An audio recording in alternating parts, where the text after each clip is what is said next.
যুক্তরাষ্ট্রের president Donald Trump ভেনেজুয়েলায় সক্রিয় মাদক চক্রকে লক্ষ্য করে হামলার পরিকল্পনা ভাবছেন। এই পরিপ্রেক্ষিতে তিনি পুয়ের্তো রিকোতে F-35 স্টেলথ জেট মোতায়েনের নির্দেশ দিয়েছেন। খবর অনুযায়ী বিমান ঘাঁটিতে অন্তত 10টি যুদ্ধবিমান রাখা হয়েছে।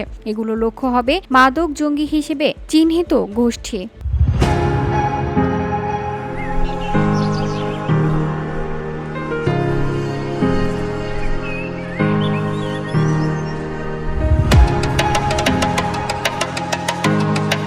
ভেনেজুয়েলার প্রেসিডেন্ট নিকোলাস মাদুরো কড়া প্রতিক্রিয়া জানিয়ে যুক্তরাষ্ট্রকে সতর্ক করেছেন। তিনি বলেছেন, ভেনেজুয়েলায় সহিংসভাবে সরকার পরিবর্তনের চেষ্টা করলে তা গ্রহণযোগ্য হবে না। আমাদের সার্বভৌমত্ব, শান্তি ও স্বাধীনতা সম্মান করুন। তবে তিনি আলোচনার পথ খোলা রাখার বার্তা দিয়েছেন।